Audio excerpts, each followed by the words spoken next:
Eu eram cel care am făcut icoana de la Nicula să plângă cu lacrimi de mir. Și acele mele de insulină au rămas introduse prin dosul icoanei până la nivelul ochilor. Cu telecomanda făceam icoana să plângă cu lacrimi. Prima dată când am făcut-o cu senzor termic. Pentru cine știe și cunoaște exact ca parbrizele de la mașină care au senzor de ploaie, la atingerea picăturilor să înceapă să declanșeze ștergătorul, așa făceam eu la atingerea cu buzele, sticla prelua temperatura, o transfera către icoană și prin ochii icoanei începeau să picure cu ajutorul unui condensator variabil, cu o pompiță hidrostatică. Declanșa imediat rezervorul de unt de lemn, mir, de nard, să curgă din ochii icoanei și mirosul se împrăștia prin biserică. Când am văzut cât de mare e consumul de ulei, am spus nu merge, dăm faliment. 1 litru de ulei de nard ajunge $700. Și atunci am inventat telecomanda, cum deschide fratele meu ușa de la mașină, de la distanță, așa porneam eu icoana să meargă. Și icoana se învârte și astăzi prin tot Ardealul la rugăciune pe data de 14 și de 15 august și 4 dealuri de oameni stau pline de oameni să vadă minunea. Mergeam în gara Clujului, a Gherlei și a Apahidei și adunam oamenii nenorociți ai soartelor punându-i pe cărucioare de invalizi, pe targă. Pe unii îi puneam să facă ca toate vietățile pământului la atungerea cu crucea și cu busuiocul, să se ridice câte unul și să zică că-i eliberat și vindecat.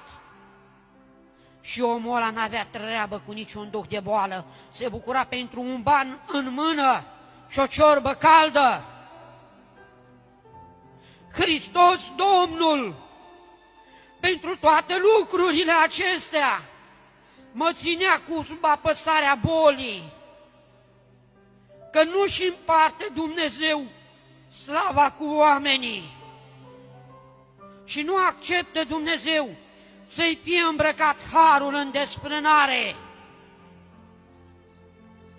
Nu. Am vândut așchii din crucea lui Hristos, care erau așchii de la tocătorul de lemne, și am vândut aproape 2 metri cub de crucea lui Hristos.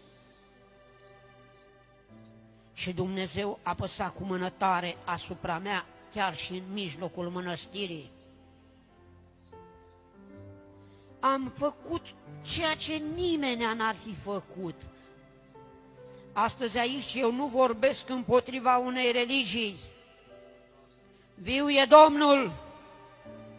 Eu n-am nevoie să te faci orice altceva decât un om bun. Aleluia! Am nevoie să vii la Hristos, n-am nevoie să vii la Eugen. Eu am fost rău, eu am crezut că fac bine. Când m-am dus la tatăl meu și apoi la starețul mănăstirii și am zis: părinte, uite, m-am umplut de păcate. Mă, copile, când pui haina de popă pe tine, aruncă Satan păcatele în iad. Le ia, te curăță. Dacă haina mă curăță, azi am învățat ceva. Haina de pe mine nu are mai mare valoare decât cel care o îmbracă. Tu poți să schimbi haina, dar nu poți să schimbi inima din tine. Haina de pe tine nu poate să-ți schimbe mintea.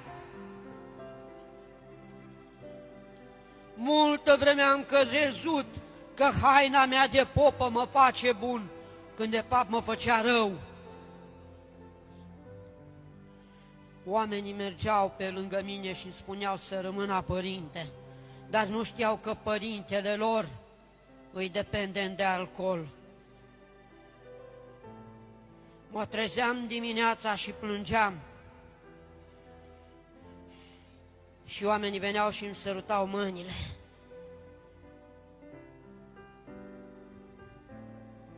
M-am abandonat în alcool. Mama era în țărână. Tata era recăsătorit. Cumnatul și nepoții erau în Constanța, iar eu eram omul care credeam că sunt mare și bine. Trebuia să ajung, după ce îmi luasem funcția de inspector peste mănăstirile Vadului, Feleacului și Clujului, în 95-96, când am venit din război din Bosnia-Herzegovina, unde am fost preot de război cu contingentul 4 CAFOR, trebuia să ajung inspector peste mănăstirile din diasporă. Liniște n-aveam. Bani. Aveam 123 de milioane salariu pe lună. Haina de pe spate era 36 de milioane. Să te culci cu aurul lângă tine și să nu-ți găsești liniștea. Să te culci cu siringa sub cap și să-ți fie frică că nu te mai trezești dimineața.